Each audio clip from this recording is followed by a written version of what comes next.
subscribe to the Donnie Houston podcast, man. What's some of your last moments? What's some of the time, probably your last one that you remember being around Pimp or talking to him or? Uh, I was here in Houston the October before he passed. I was supposed to have been coming down here to just clear my head. I was going through a divorce, and he said, "I'll just come down here. You can have my high rise. I'll be in Port Arthur. You can be, you keep my high rise, and you ain't got to rent no hotel." I said, "Okay, cool." So when I get down there, and I'll leave the key at the front desk. When I get to the front desk, he's still there. So I go upstairs, we talk, chop it up for about an hour or two. He said, "Man, I gotta go report."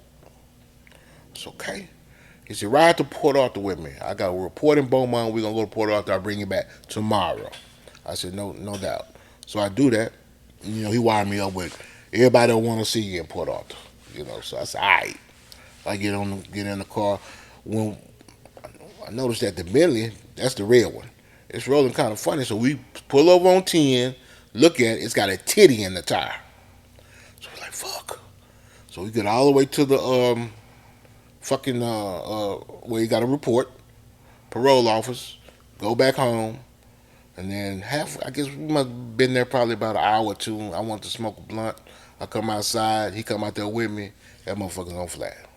Hmm. So I spent that time with him in Port Arthur. I was there What what probably. what was the you remember like kind of what was it like what the vibe he was on like what? Oh, I'm gonna tell you. Yeah. Yeah, that I spent like 2 days down there. Yeah. And those 2 days, bro.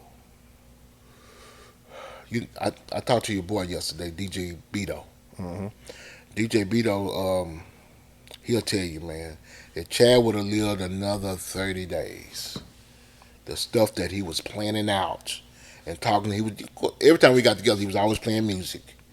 And we would, I ain't gonna say dream, we were playing things that hopefully they would come to fruition, So he was talking about how he was gonna do a solo album. It was gonna be a hybrid, half singing, half rapping before Drake. The first song was gonna be produced by Timbaland. It was gonna have him and Justin Timberlake on it. I was like, oh my god, this was right after that first Timberland produced Justin Timberlake album, so they were out the roof anyway. So yeah, I knew that was gonna work. Everybody did. So he talked about he wanted to start a.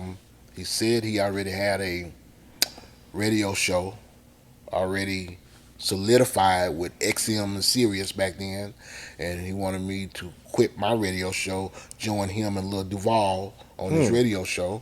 Um, I don't I don't know how true that is, but these are the conversations we're having. Quit your job, come on back down here, be with your family. I still got all the text messages in my old iPhone. Um, yeah, things like that.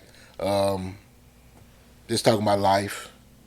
We hardly ever talk about people. We talk about people we know in the past. How such and such doing? You heard about such?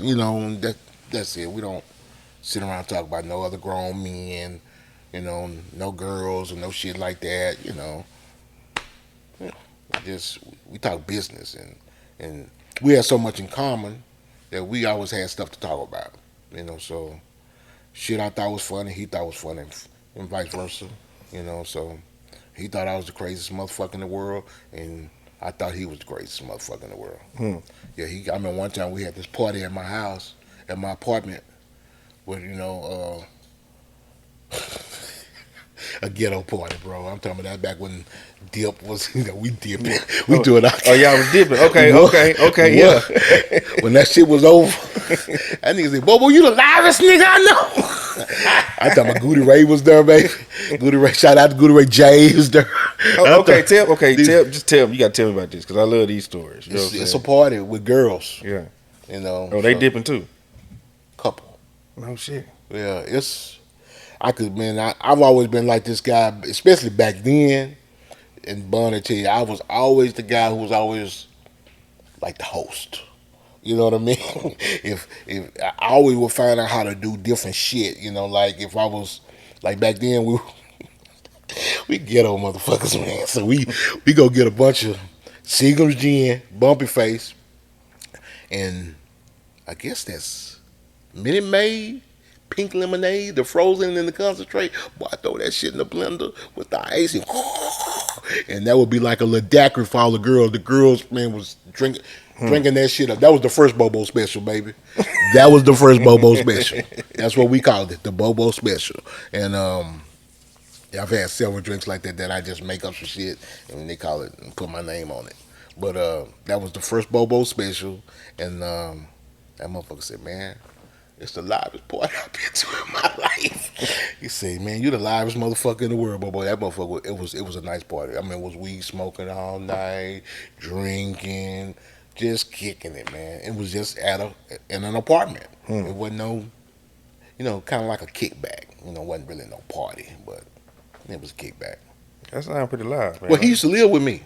No shit. Yeah, he lived in Dallas with me. I could say live with me. He stayed there about two months, maybe 3 months. Yeah, he did. Hmm.